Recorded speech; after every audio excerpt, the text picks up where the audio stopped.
দাঁড়াও দাঁড়াও, রোজ রোজ তো বড় বড় ক্রিয়েটারের ভিডিও দেখো, আজকে নয় আমার মতন ছোট ক্রিয়েটার ভিডিওই দেখলে। আচ্ছা বুঝেছি, ভাবছো কি আন্তাবড়ি বকছি। হ্যাঁ হ্যাঁ, কিছু কিছু মানুষের কাছে আন্তাবড়িই মনে হবে। তবে আজকে আমি আমার নিজস্ব কিছু কথা তোমাদের সঙ্গে শেয়ার করব। তবে আইস দিয়ে কি করছি, আন্তাবড়ি বকার সঙ্গে সঙ্গে তোমাদের সঙ্গে আমি একটা মেকআপ লুকও শেয়ার করব। বলতে পারো কিভাবে রিলস ভিডিও শুট করি তার বিটিএস। আর হ্যাঁ, ভালো না লাগলে অবশ্যই স্কিপ করতে পারো। তবে কি বলতো, আমার যা মনে হয় ভিডিওটা যদি পুরোটা দেখো তুমিও একমতই হবে। আচ্ছা দেখো, এদিকে আমি আমার সিটিএম প্রসিডিওরটাও কমপ্লিট করে নিই। আর যদি সিটিএম মানে না জানো সেটাও বলে দিচ্ছি এই ভিডিওতে। সিটিএম মানে ক্লিনজিং ময়শ্চারাইজিং টোন। আমি আমার সিটিএম কমপ্লিট করে নিচ্ছি, এবার যাচ্ছি মেকআপে। আর বলে দিচ্ছি এখানে কেউ জাজ করতে এসো না আমি কি মেকআপ ইউজ করছি, বিকজ আমি অনেক চিপ অনেক কম দামে মেকআপ ইউজ করি। যদি বলে স্কিন নষ্ট হবে না, তো বলে রাখি আমি একজন বিউটিশিয়ান, তো সেই সম্বন্ধে আমি খুব ভালোভাবেই জানি যে কি ইউজ করলে কি হবে আর কি হবে না। আচ্ছা দেখো, এখানে কিন্তু আমি মেকআপ ভিডিও শুট করতে বসেছি। সেখানে গিয়ে আমি কিন্তু একটা হ্যাকও ট্রাই করেছি। যদি জানতে চাও আমি কি হ্যাক ট্রাই করেছি, তো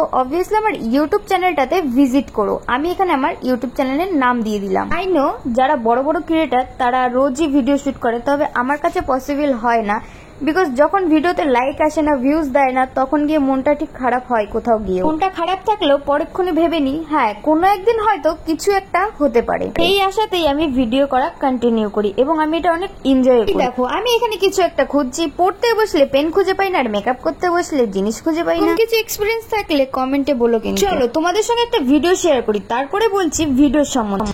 कुछ तो बता, अरे कुछ तो बता ना ना ना ना ना फोन का नंबर, घर का पता ना ना ना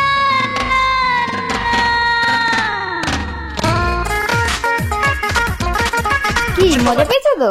বুঝছি বেটাবেটি বুঝছি, এইসব ভিডিওই খুব মজা লাগে নাকি? এটা তো লাগবে, স্ক্রিন শো করছে যে, তার সঙ্গে পাগলামো, বেশ ভালো এন্টারটেনমেন্ট। ওকে খারাপ কিংবা ভালো বলছি না, তবে এই ভিডিওটা যে দেখলে তার সঙ্গে আমার প্রোফাইলে ঢুকে কিছু একটা ভিডিও দেখে দুটো ভিডিওর মধ্যে কম্পেয়ার করো। তবে আমার ভিডিওতে 1000-2000 ভিউজ কেন আসে না সেটাও একটু কমেন্টে বলে যাও। আচ্ছা বুঝেছি, আজকাল দর্শক ছ্যাবলামো দেখতে বেশি পছন্দ করে। সে তো হবে, ক্রিয়েটিভিটির এখন তো আর কোনো জায়গা নেই। 2010 পর্যন্ত পৃথিবীটার কিন্তু বেশ ভালোই অবস্থা ছিল, তবে এখন যেন কেমন একটা অনেক সুযোগ সুবিধা হয়েছে, তবে আর আগের মতন ভালো লাগে না। তো বিকাল হলে খেলতে যেতাম, আর এখন ফোন নিয়ে বসে আছি, কখন কি করব কি দেখবো সেটাই ভাবছি। বলো তো, পাড়ার সামনে বাড়ির সামনে মাঠে গিয়ে যে খেলাগুলো আমরা খেলতাম সেই খেলাগুলোর নাম মনে আছে?